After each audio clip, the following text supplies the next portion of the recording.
Hi friends, welcome to biology for DSC. నేను మీ హర్లీలా. ఏబిటెట్ 2024 biology సిలబస్లో భాగంగా సజీవ ప్రపంచము లివింగ్ వరల్డ్ పార్ట్ 1 వీడియోని ఈ వీడియోలో చూద్దాం. వీడియోలోకి వెళ్ళే ముందు బయాలజీ ఫర్ డిఎస్సి ఛానల్ని లైక్, షేర్, సబ్స్క్రైబ్ చేయండి. Stay tuned and keep watching. సజీవ ప్రపంచము లివింగ్ వరల్డ్ పార్ట్ 1 ఇది. సజీవులు మరియు నిర్జీవులు, living and non living things. సజీవులు అంటే ఏంటి? ప్రాణంతో ఉన్న జీవులను సజీవులు అంటారు. సజీవులకు ఉదాహరణ మనిషి, కుక్క, పులి, కాకి మొదలైనవి సజీవులు. ప్రాణంతో ఉన్న జీవులను సజీవులు అంటారు. మనిషి, కుక్క, పులి, కాకి మొదలైనవి సజీవులు. నిర్జీవులు, నాన్ లివింగ్ థింగ్స్ అంటే ఏంటి? సజీవులు కలిగి ఉన్న లక్షణాలు లేనటువంటి వాటినే నిర్జీవులు అంటారు. ఉదాహరణకి బల్లలు, కుర్చీలు, మట్టి, రాళ్ళు, దుస్తులు, ప్లాస్టిక్ మొదలైనవి. సజీవులకి నిర్జీవులకి మధ్య గల సామాన్య లక్షణాలని చూద్దాం. నిర్జీవులు అణువుల చేత, సజీవులు కణాల చేత నిర్మితమై ఉంటాయి. నిర్జీవులు అణువుల చేత, సజీవులు కణాల చేత నిర్మితమై ఉంటాయి. సజీవులు నిర్జీవులు రెండూ పదార్థంతో నిర్మితమై ఉంటాయి. సజీవులు నిర్జీవులు రెండూ ద్రవ్యరాశిని కలిగి ఉంటాయి. స్థలాన్ని ఆక్రమిస్తాయి. ప్రమాణ నిర్మాణాలతో నిర్మితమై ఉంటాయి. సజీవులు ప్రాణం పోగొట్టుకున్నప్పుడు నిర్జీవులుగా మారతాయి. చనిపోవడం అనేది సజీవులకు నిర్జీవులకు మధ్యస్థ దశ. చనిపోవడం అనేది సజీవులకి నిర్జీవులకి మధ్యస్థ దశ. చనిపోయిన జీవులు కుళ్ళిపోయి నిర్జీవులుగా మారతాయి. చనిపోయిన జీవులు కుళ్ళిపోయి నిర్జీవులుగా మారతాయి. మనకి సజీవుల లక్షణాలు కనుక చూసినట్లయితే క్లాస్ 6 చాప్టర్ 6లో ఉందన్నమాట. జీవుల లక్షణాలు. కంప్లీట్ నాన్సెన్స్ అనే గ్రంథ రచయిత ఎడ్వర్డ్ లియర్. కంప్లీట్ నాన్సెన్స్ అనే గ్రంథ రచయిత ఎడ్వర్డ్ లియర్ ఆహారము జీవులు పెరగడానికి శక్తిని ఇస్తుంది. ఆహారము జీవులు పెరగడానికి శక్తినిస్తుంది. జీవులన్నింటిలో పెరుగుదల సాధారణ అంశం. జీవులన్నింటిలో పెరుగుదల సాధారణ అంశం. జీవులలో శ్వాసక్రియ జీవులన్నింటికి అత్యావశ్యకం. శ్వాసక్రియ ద్వారా తీసుకున్న ఆహారం నుండి శరీరము తనకి కావలసిన శక్తిని పొందుతుంది. శ్వాసక్రియ ద్వారా తీసుకున్న ఆహారం నుండి శరీరము తనకి కావలసిన శక్తిని పొందుతుంది. శ్వాసక్రియ జీవులన్నింటికి అత్యావశ్యకం. శ్వాసక్రియ ద్వారానే తీసుకున్న ఆహారం నుంచి శరీరము తనకి కావలసిన శక్తిని పొందుతుంది. శ్వాసక్రియ ప్రక్రియలో ఒక భాగమైన వాయువుల వినిమయానికి కొన్ని జంతువులలో విభిన్న యాంత్రికాలు ఉండవచ్చు. శ్వాసక్రియ ప్రక్రియలో ఒక భాగమైన వాయువుల వినిమయానికి కొన్ని జంతువులలో విభిన్న యాంత్రికాలు ఉండవచ్చు. వానపాము చర్మం ద్వారా శ్వాసిస్తుంది. వానపాము యొక్క శ్వాసక్రియ చర్మం ద్వారా జరుగుతుంది. వానపాము యొక్క శ్వాసక్రియ చర్మం ద్వారా జరుగుతుంది. చేప నీటిలో కరిగిన ఆక్సిజన్ను వినియోగించుకొనుట కొరకు మొప్పల్ని కలిగి ఉంటుంది. చేప నీటిలో కరిగిన ఆక్సిజన్ను వినియోగించుకొనుట కొరకు మొప్పల్ని కలిగి ఉంటుంది. చేప ఏం కలిగి ఉంటుంది? మొప్పల్ని కలిగి ఉంటుంది. వానపాము చర్మం ద్వారా శ్వాసిస్తుంది. నీటిలో కరిగిన గాలిలోని ఆక్సిజన్ను మొప్పలు శోషించుకుంటాయి. అంటే ఇక్కడ చేపలో చూసినట్లయితే నీటిలో కరిగిన ఆక్సిజన్ని వినియోగించుకుంటే కొరకు మొప్పల్ని కలిగి ఉంటుంది. నీటిలో కరిగిన గాలిలోని ఆక్సిజన్ను మొప్పలు శోషించుకుంటాయి. మొక్కలలో వాయువుల వినిమయం ప్రధానంగా ఆకుల ద్వారా జరుగుతుంది. మొక్కలలో వాయువుల వినిమయం దేని ద్వారా జరుగుతుంది? ఆకుల ద్వారా జరుగుతుంది. మొక్కలలో వాయువుల వినిమయం ప్రధానంగా ఆకుల ద్వారా జరుగుతుంది. మొక్కలలో శ్వాసక్రియ రాత్రింబవళ్ళు జరుగుతుంది. మొక్కల్లో శ్వాసక్రియ రాత్రింబవళ్ళు జరుగుతుంది. మొక్కల్లో శ్వాసక్రియ రాత్రింబవళ్ళు అంటే రాత్రి పగలు కూడా శ్వాసక్రియ జరుగుతుంది మొక్కల్లో. నెక్స్ట్ జీవులలో ప్రచోదనాలు. జీవులను ప్రతిస్పందింపజేసే మన పరిసరాలలో వచ్చే మార్పులనే ప్రచోదనాలు అంటారు. జీవులను ప్రతిస్పందింపజేసే మన పరిసరాలలో వచ్చే మార్పులనే ప్రచోదనాలు అంటాం. మొక్కలు కూడా ప్రచోదనాలకు ప్రతిస్పందిస్తాయి. కొన్ని మొక్కలు పుష్పాలు రాత్రులందు మాత్రమే వికసిస్తాయి. కొన్ని మొక్కలలో పుష్పాలు సూర్యాస్తమైన తర్వాత మూసుకుపోతాయి. అంటే ఇవన్నీ పరిసరాల్లో వచ్చే మార్పులను ఏమంటున్నాం మనం? ప్రచోదనాలు అంటున్నాం. ఈ మొక్కలు కూడా ఈ ప్రచోదనాలకు ప్రతిస్పందిస్తాయి. కొన్ని మొక్కలు యొక్క పుష్పాలు రాత్రులందు మాత్రమే వికసిస్తాయి. కొన్ని మొక్కలలో పుష్పాలు సూర్యాస్తమయం తర్వాత మూసుకుపోతాయి. నెక్స్ట్ టచ్ మీ నాట్ అనే సాధారణంగా పిలిచే అత్తిపత్తి, మైమోసా వంటి మొక్కల ఆకులు ఎవరైనా వాటిని ముట్టుకున్నప్పుడు మూసుకోవడం లేదా ముడుచుకోవడం చేస్తాయి. టచ్ మీ నాట్ అని సాధారణంగా పిలిచే అత్తిపత్తి యొక్క శాస్త్రీయనామం ఏంటి? మైమోసా వంటి మొక్కల ఆకులు ఎవరైనా వాటిని ముట్టుకుంటున్నప్పుడు మూసుకోవడం లేదా ముడుచుకోవడం చేస్తాయి. అంటే ఇవి ప్రచోదనాలకి ప్రతిస్పందిస్తున్నాయి అన్నమాట. సజీవులన్నీ తమ పరిసరాల్లోని మార్పులకు ప్రతిస్పందిస్తాయి. నెక్స్ట్ సజీవులు మరియు విసర్జన. జీవులన్నింటికీ ఆహారం అవసరం. జీవులు శరీరం నుంచి వ్యర్థాలను తొలగించే ప్రక్రియను విసర్జన అంటారు. మొక్కలు తమ వ్యర్థ ఉత్పత్తులను స్రావాల రూపంలో తొలగించుకుంటాయి. ఏ రూపంలో తొలగించుకుంటాయి? స్రావాల రూపంలో తొలగించుకుంటాయి. విసర్జన జీవులన్నింటిలో కనిపించే మరొక సాధారణమైన లక్షణం. మనకి కంప్లీట్ నాన్సెన్స్ అనే గ్రంథ రచయిత ఎవరు? Edward Lear. నెక్స్ట్ జీవులన్నీ తమలాంటి వాటిని ఉత్పత్తి చేస్తాయి. పావురాల వంటి కొన్ని పక్షులు గుడ్లను గూళ్ళలో పెడతాయి. కొన్ని గుడ్లు పొదగబడి పక్షి పిల్లలు బయటికి వస్తాయి. పావురాలు వంటి కొన్ని పక్షులు గుడ్లను గూళ్ళలో పెడతాయి. కొన్ని గుడ్లు పొదగబడి పక్షి పిల్లలు బయటికి వస్తాయి. జంతువులు తమలాంటి వాణిని ఉత్పత్తి చేస్తాయి. కొన్ని జంతువులు గుడ్ల ద్వారా వాటి పిల్లల్ని ఉత్పత్తి చేస్తాయి. కొన్ని జంతువులు పిల్లల్ని కంటాయి. మొక్కలు కూడా ప్రత్యుత్పత్తి జరుపుతాయి. జంతువుల వలనే మొక్కలు కూడా తమ ప్రత్యుత్పత్తి పద్ధతులలో భిన్నంగా ఉంటాయి. చాలా మొక్కలలో విత్తనాల ద్వారా పునరుత్పత్తి చేస్తాయి. మొక్కలు ఉత్పత్తి చేసే విత్తనాలు మొలకెత్తి కొత్త మొక్కలుగా పెరుగుతాయి. నెక్స్ట్ మొగ్గ. కన్నుతో కూడిన బంగాళాదుంపలోని ఒక భాగం కొత్త మొక్కగా పెరుగుతుంది. బంగాళాదుంపలో మొగ్గ అనేది ఒక కొత్త మొక్కగా పెరుగుతుంది అన్నమాట. మొక్కల ఛాదనాల ద్వారా కూడా పునరుత్పత్తి చెందుతాయి. ఛాదనాల నుంచి మొక్కల్ని పెంచడం అంత తేలిక కాదు. నెక్స్ట్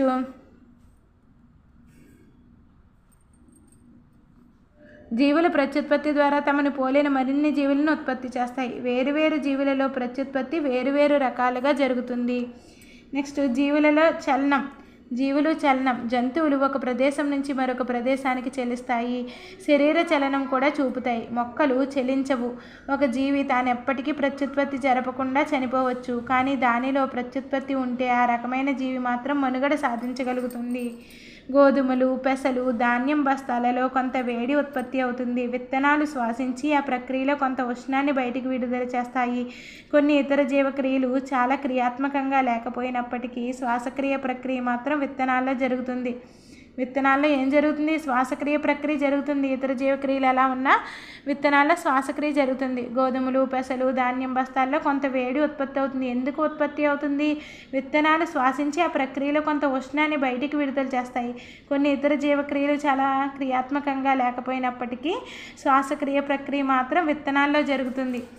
ఇప్పుడు సజీవులు ఆవాసాలను గురించి డిస్కస్ చేద్దాం. సజీవుల ఆవాసాలను గురించి 6th క్లాస్లో 6th చాప్టర్లో ఇవ్వడం జరిగింది.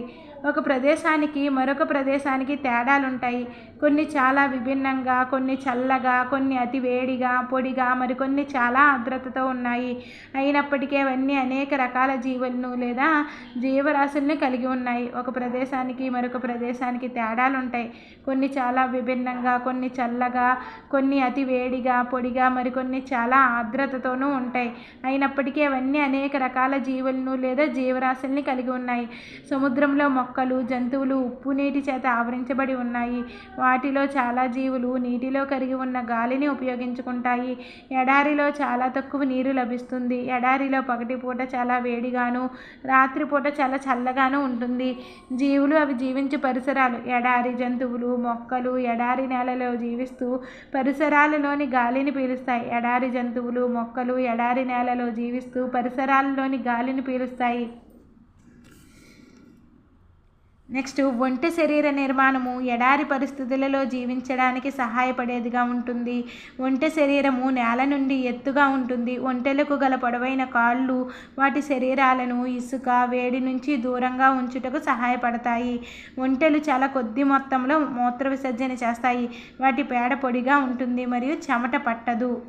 ఒంటెలు చాలా కొద్ది మొత్తంలో మూత్ర విసర్జన చేస్తాయి. వాటి పేడ పొడిగా ఉంటుంది మరియు వాటికి చెమట పట్టదు.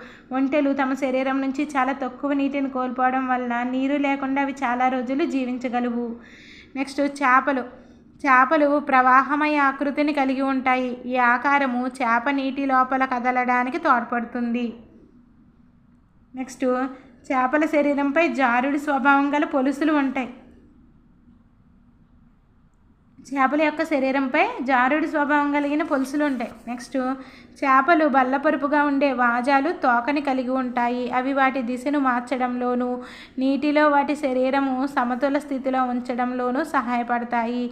చేపలలో ఉన్న మొప్పలు నీటిలో కరిగి ఉన్న ఆక్సిజన్ను ఉపయోగించుకోవడంలో సహాయపడతాయి.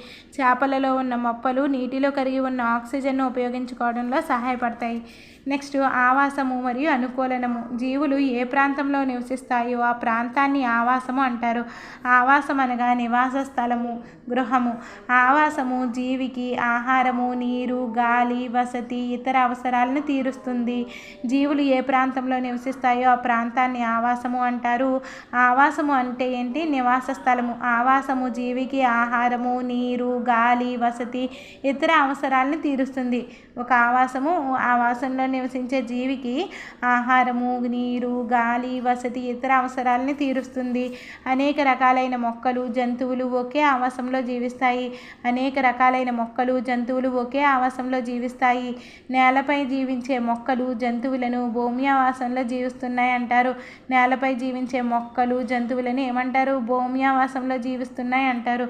అడవులు, గడ్డి భూములు, ఎడారులు, తీర పర్వత ప్రాంతాలు భూమి ఆవాసాలకు కొన్ని ఉదాహరణలు. అసలు భూమి ఆవాసాలకు ఉదాహరణలు ఏంటి? అడవులు, గడ్డి భూములు, ఎడారులు, తీర పర్వత ప్రాంతాలు భూమి ఆవాసాలకు కొన్ని ఉదాహరణలు.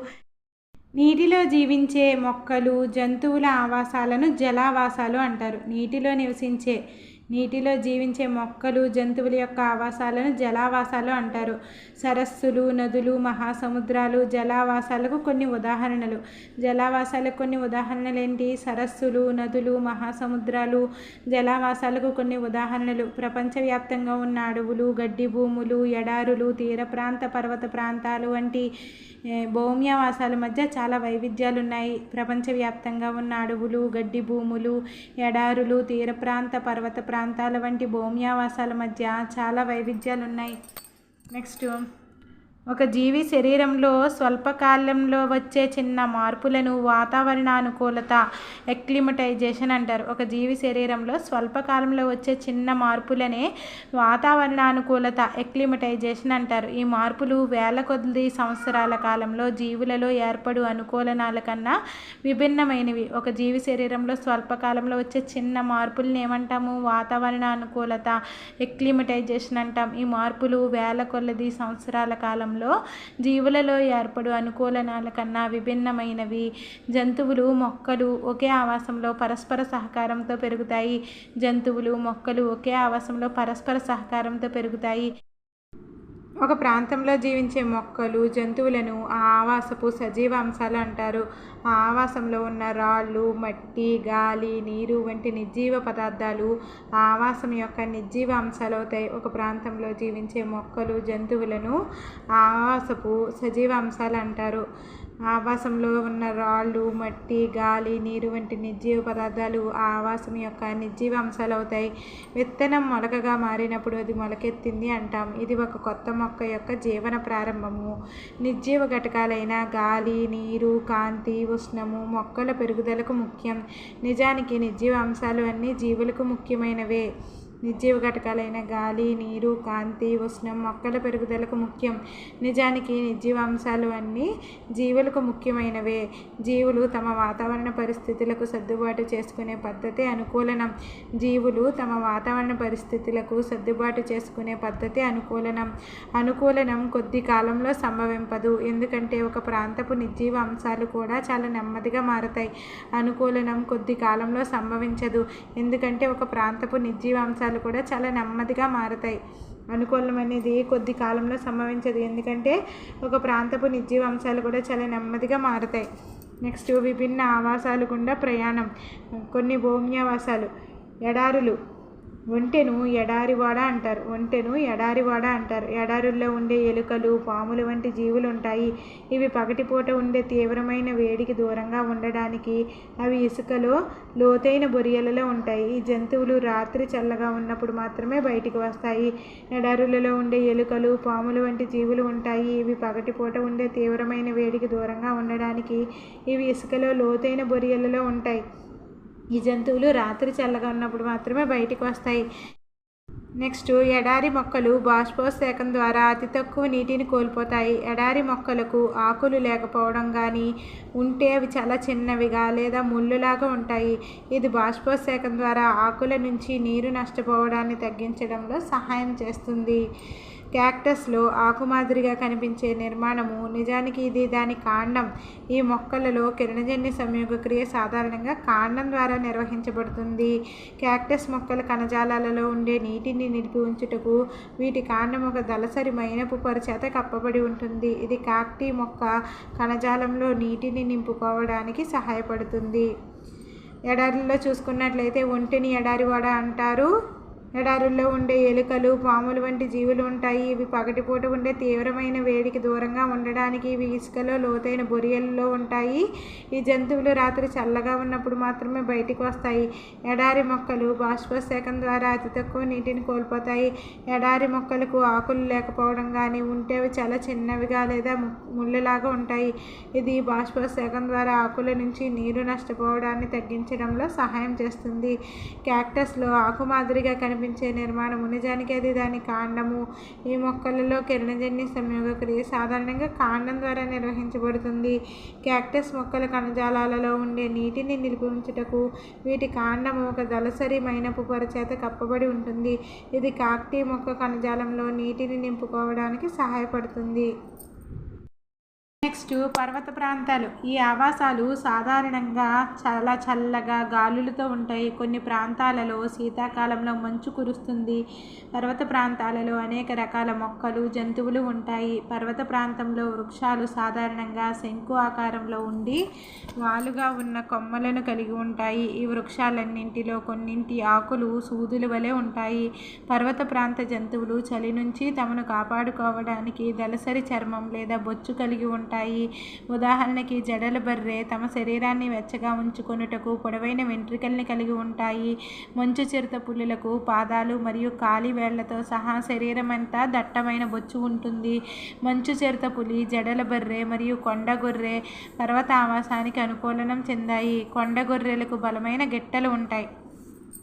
మనకి చూసుకున్నట్లయితే పర్వత ప్రాంతాలలో ఈ ఆవాసాలు సాధారణంగా చాలా చల్లగా గాలులతో ఉంటాయి. కొన్ని ప్రాంతాలలో శీతాకాలంలో మంచు కురుస్తుంది. పర్వత ప్రాంతాలలో అనేక రకాల మొక్కలు, జంతువులు ఉంటాయి. పర్వత ప్రాంతాలలో వృక్షాలు సాధారణంగా శంకు ఆకారంలో ఉండి వాలుగా ఉన్న కొమ్మలను కలిగి ఉంటాయి. ఈ వృక్షాలన్నింటిలో కొన్నింటి ఆకులు సూదుల వలె ఉంటాయి. పర్వత ప్రాంత జంతువులు చలి నుంచి తమను కాపాడుకోవడానికి దళసరి చర్మం లేదా బొచ్చుని కలిగి ఉంటాయి. ఉదాహరణకి జడల బర్రెలు తమ శరీరాన్ని వెచ్చగా ఉంచుకొనుటకు పొడవైన వెంట్రుకల్ని కలిగి ఉంటాయి. మంచు చిరుత పులులకు పాదాలు మరియు కాలి వేళ్లతో సహా శరీరం అంతా దట్టమైన బొచ్చు ఉంటుంది. మంచు చిరుత పులి, జడల బర్రె మరియు కొండ గొర్రె పర్వత ఆవాసానికి అనుకూలనం చెందాయి. కొండ గొర్రెలకు బలమైన గిట్టలు ఉంటాయి. నెక్స్ట్, గడ్డి భూములు. సింహము అడవి లేదా గడ్డి భూములలో నివసిస్తుంది. ఇది లేత గోధుమ రంగులో ఉంటుంది. ఈ రంగు సింహం తన భక్షితాన్ని తినబడే జంతువును వేటాడేటప్పుడు ఎండిన గడ్డి భూములలో తను కనిపించకుండా ఉండుటకు సహాయపడుతుంది. జింకకు తన భక్షకమును దానిని తినే సింహం వంటి జంతువులు ఆహారం కాకుండా పరిగెత్తిపోవుటకు తన భక్షకము యొక్క ఉనికిని తెలుసుకోవడానికి అవసరం ఉంది. దానికి తన భక్షకాల కదలికలను వినడానికి వీలుగా పెద్ద చెవులు ఉంటాయి. అన్ని వైపుల నుంచి ప్రమాదమును చూచుటకు తలకు ప్రక్కలనున్న కళ్ళు పనికొస్తాయి. జింక యొక్క వేగము తన భక్షకాల నుంచి పరిగెత్తి పారిపోవటానికి సహాయపడుతుంది. సింహము అడవి లేదా గడ్డి భూములలో నివసిస్తుంది. ఇది లేత గోధుమ రంగులో ఉంటుంది. ఈ రంగు సింహము తన భక్షకాన్ని అంటే తినబడే జంతువును వేటాడేటప్పుడు ఎండిన గడ్డి భూములలో తన కనిపించకుండా ఉండడానికి సహాయపడుతుంది. జింకకు తన భక్షకమును, దానిని తినే సింహం వంటి జంతువులు ఆహారం కాకుండా పరిగెత్తిపోవుటకు తన భక్షకము యొక్క ఉనికిని తెలుసుకోవడానికి అవసరం ఉంది. దానికి తన భక్షకాల కదలికలను వినడానికి వీలుగా పెద్ద చెవులు ఉంటాయి. అన్ని వైపుల నుంచి ప్రమాదమును చూచుటకు తలకి ప్రక్కలనున్న కళ్ళు పనికొస్తాయి. జింక యొక్క వేగము తన భక్షకాల నుంచి పరిగెత్తి పారిపోవడానికి సహాయపడుతుంది. కొన్ని జలావాసాలను కనుక మనం చూసుకున్నట్లయితే చాలా సముద్ర జీవులు క్రమబద్ధమైన శరీరము, నీటిలో అవి తేలికగా కదులుటకు సహాయపడతాయి. స్క్విడ్లు, ఆక్టోపస్లు లాంటి కొన్ని సముద్ర జీవులలో శరీరము క్రమబద్ధీకరించిన ఆకారంలో ఉండదు. ఇవి సముద్ర లోతులలో సముద్ర గర్భమునకు దగ్గరగా ఉంటూ వాటిపైన వచ్చే భక్షితాలను పట్టుకుంటాయి. ఇవి మొప్పల్ని కలిగి ఉంటాయి. మహాసముద్రాల్లో క్రమబద్ధమైన శరీరము, నీటిలో అవి తేలికగా కదులుటకు సహాయపడుతుంది. సముద్ర జీవుల యొక్క క్రమబద్ధమైన శరీరం అనేది నీటిలో అవి తేలికగా కదులుటకు సహాయపడుతుంది. స్క్విడ్లు, ఆక్టోపస్ల వంటి కొన్ని సముద్ర జీవులలో శరీరము క్రమబద్ధీకరించిన ఆకారంలో ఉండదు.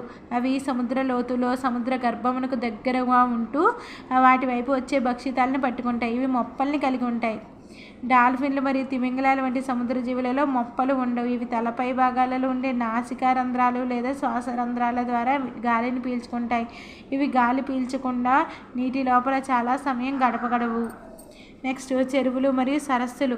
చెరువులు మరియు సరస్సులలో నివసించే కొన్ని మొక్కలు వేళ్ళు నీటి అడుగున గల మట్టిలో నాటుకుపోయి ఉంటాయి. నీటి మొక్కలలో వేళ్ళు పరిమాణంలో తగ్గించబడి ఉండి మొక్కను దాని స్థానంలో నిలిపి ఉంచడమే వేరు యొక్క ప్రధానమైన పనిగా ఉంటుంది. నీటి మొక్కలలో కొన్ని మొక్కలు సన్నని మరియు పల్చని రిబ్బను లాంటి ఆకులను కలిగి ఉంటాయి.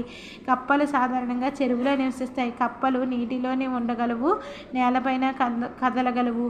వీటికున్న తెడ్డు పాదాలు అవి నీటిలో ఈదుటకు సహాయపడతాయి. చెరువులు మరియు సరస్సులు కనుక చూసినట్లయితే మనం చెరువులు మరియు సరస్సుల్లో నివసించే కొన్ని మొక్కల వేళ్ళు నీటి అడుగున గల మట్టిలో నాటుకుపోయి ఉంటాయి. నీటి మొక్కలలో వేళ్ళు పరిమాణంలో తగ్గించబడి ఉండి మొక్కను దాని స్థానంలో నిలిపి ఉంచడమే వేరు యొక్క ప్రధానమైన పనిగా ఉంటుంది. నీటి మొక్కలలో కొన్ని మొక్కలు సన్నని మరియు పల్చని రిబ్బను లాంటి ఆకుల్ని కలిగి ఉంటాయి. కప్పలు సాధారణంగా చెరువులో నివసిస్తాయి.